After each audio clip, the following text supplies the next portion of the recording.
Growing up, I loved books.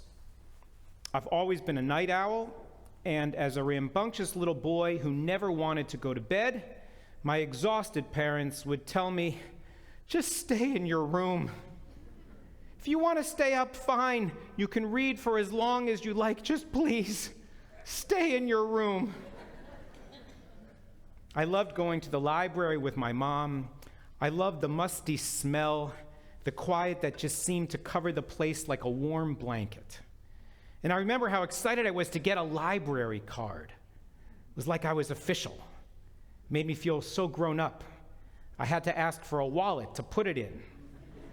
I loved to wander the shelves and to pick out the books that I wanted and then haul them up to the checkout desk, watching the librarian use that special date stamp that was just so cool.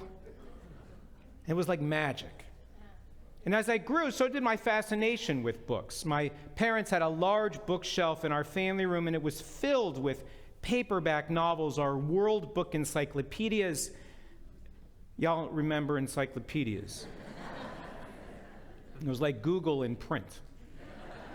And a large National Geographic atlas of the world. And then there were also the classics. There was a hardcover copy of Tolstoy's War and Peace and Thomas Mann's Magic Mountain. And then on the bottom shelf were a bunch of heavy old hardcovers my parents had from their school years when they had studied mathematics and psychology.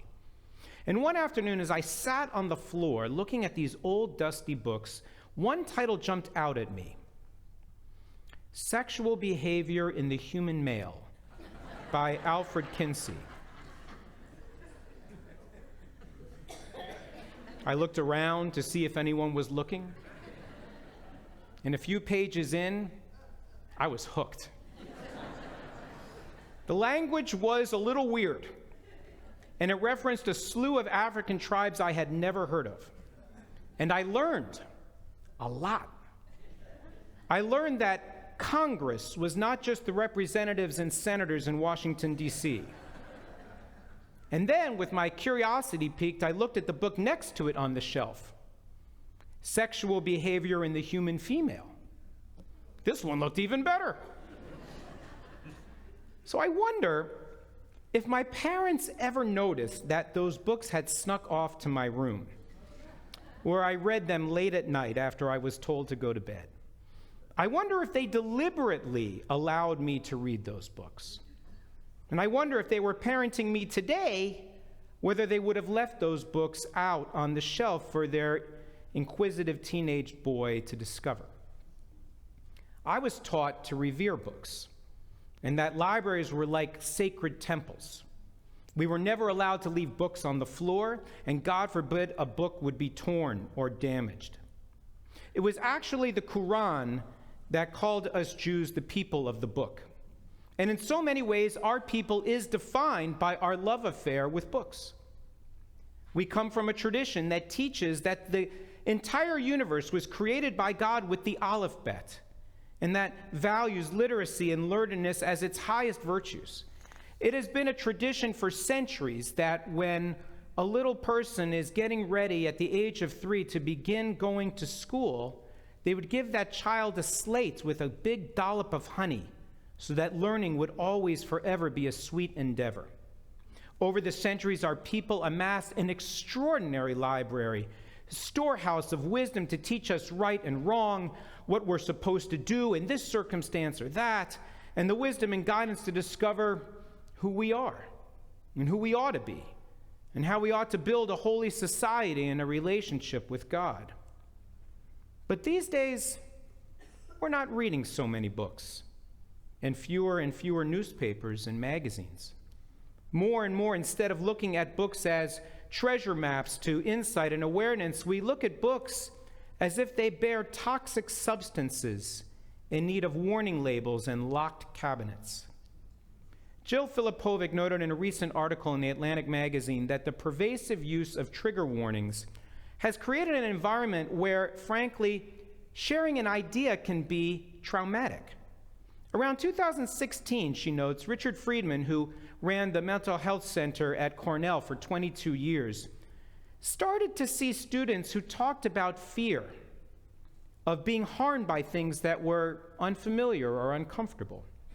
Some students, for instance, complained about lecturers who'd made comments they disliked, or teachers whose beliefs contradicted their personal values.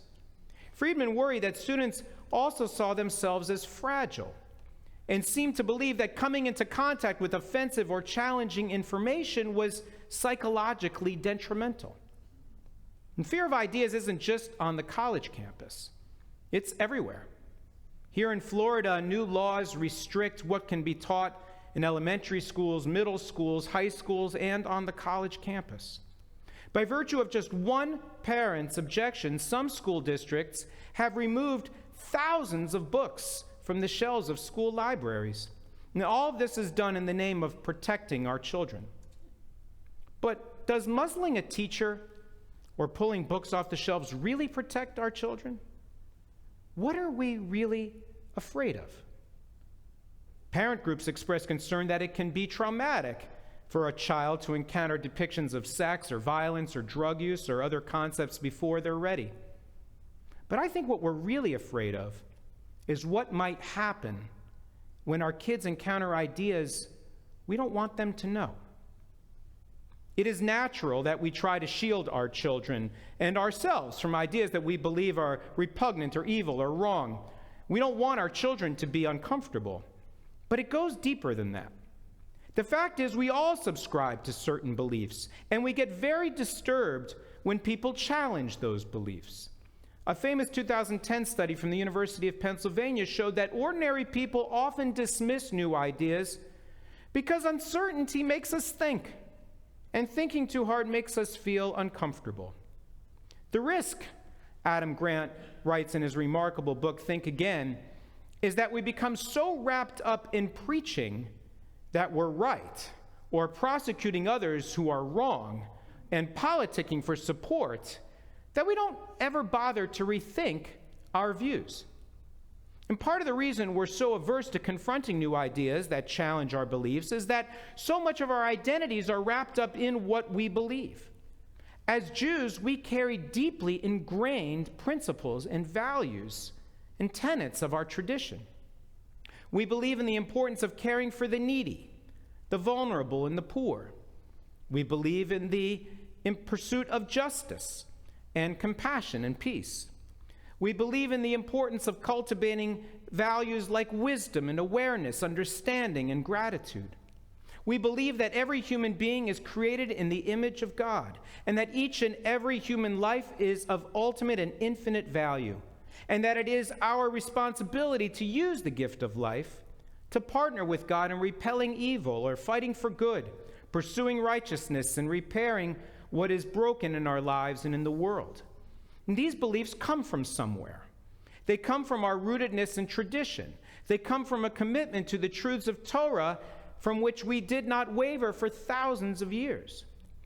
But what happens when we cleave to tradition so fiercely that we fail to listen to any other voices or philosophies or truths? So sure that we own a monopoly on the truth, we become locked in what Grant calls the overconfidence cycle. Pride, he writes, breeds conviction rather than doubt, which makes us prosecutors. We might be laser focused on changing other people's minds, but ours is set in stone. And that launches us into confirmation bias and desirability bias. And then we become politicians, ignoring or dismissing whatever doesn't win the favor of whoever it is we're trying to impress. And in our overconfident, smug arrogance, we forget that we really don't have all the answers. And our conceit may actually blind us to the reality that we might not have it right. This is the season of Teshuvah, a season that demands we consider a different cycle, one that begins with humility, that leads us to entertain doubt and open to questions, which asks of us curiosity to consider new possible perspectives, to discovery of a greater clarity on what is right and good and true. And if we never open ourselves up to new ideas, if we never allow our convictions to be challenged, then we fail in the ultimate test of our humanity. We never wonder if perhaps we might be wrong. We used to believe it was okay for a man to be married to more than one woman.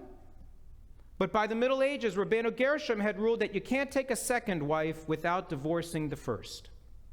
We used to believe that animal sacrifice was the only way to commune with the Holy One. But as Maimonides taught in his Guide for the Perplexed, just as God led us through the wilderness so that we might gradually accustom ourselves to freedom, so did God provide the tool of sacrifice until we could evolve to realize that prayer is a pure expression of the Spirit. And in more recent days, we used to believe that only men should occupy this public sphere, and that only men should be given the privilege of leading worship and teaching Torah. But as Judith Plaskow taught, the world of women's experience is part of the Jewish world, part of the fuller Torah we need to recover. We used to believe that gay men and lesbian women should be shunned by the Jewish community.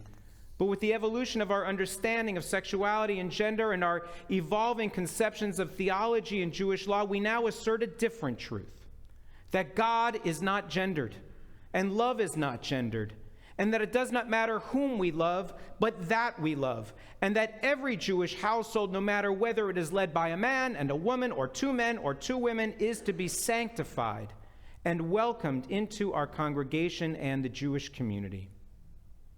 There's a fine line between heroic persistence and foolish stubbornness, says Grant. Sometimes the best kind of grit is gritting our teeth and turning around.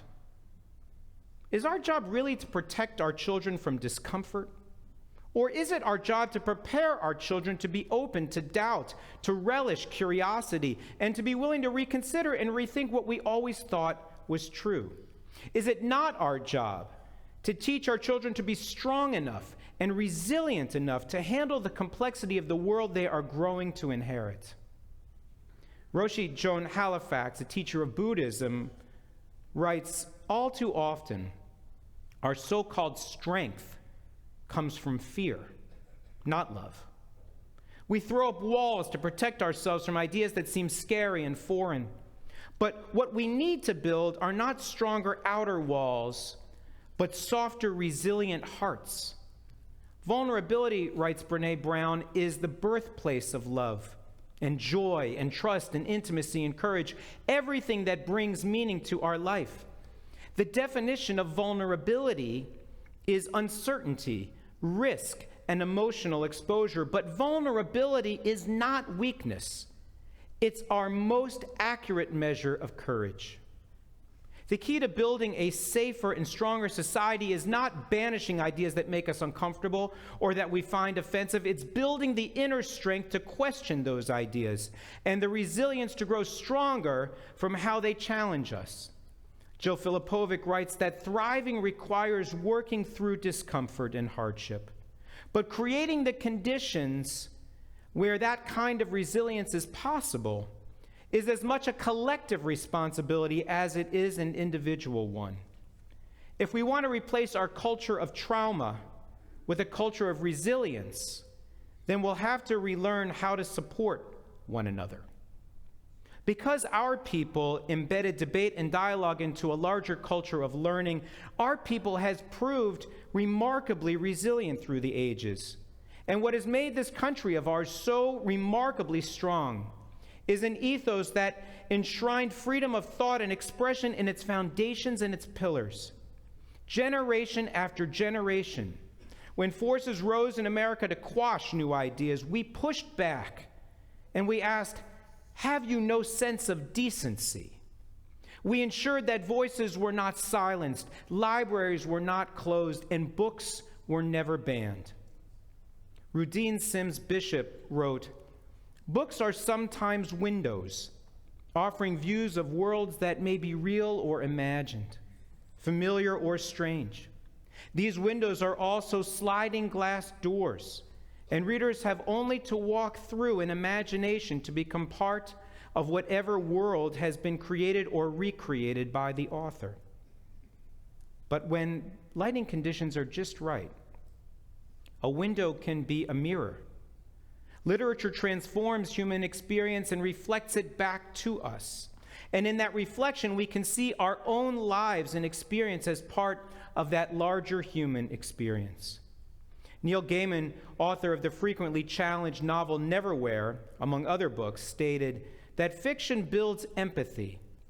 You get to feel things, to visit places and worlds you would never otherwise know. Empathy is a tool for building people into groups, for allowing us to function as more than self-obsessed individuals. I'm fairly confident that Kinsey's studies on sexuality were not age-appropriate for me in my teenage years. But rather than scar me, or terrify me, or make me promiscuous, my foray into Kinsey's studies made me more curious and open, sensitive, and aware. I learned that sex was not dirty or scary or bad, but sacred and holy, an expression of real trust, intimacy, and love. And reading Toni Morrison's Beloved, so often on the list of books banned by schools, opened my eyes to the horrors of slavery and how sexual assault and rape are crimes of unimaginable cruelty and evil. Indeed, it was a book that scared me, that scarred me, and that made me ashamed. But it also sensitized me to the horrific realities of what was American slavery, to the awful potential of humanity's capability of inhumanity, and the realizations that I would never have realized as a white Jewish boy growing up in modern suburbia. It helped me realize how evil are hatred and prejudice, how important it is that we learn to see the image of God reflected in the eyes of the other, whether that other is someone whose skin is a different hue, or a different nationality, or a different religious belief, or a different gender, or different sexual orientation, or different economic class. Encounters with new ideas expand our consciousness, and if we cultivate enough humility and vulnerability, it can show me where I was wrong, how I need to change, to grow and to evolve into a wiser, better version of myself. And this is what the shofar is calling us to do on this Rosh HaShanah. So in this new year, please, open a book, open your mind, soften your heart, open your soul, and perhaps, with enough humility and curiosity, we will finally begin to write the book of life that God has always wanted to read. Shabbat Shalom and Shana Tova.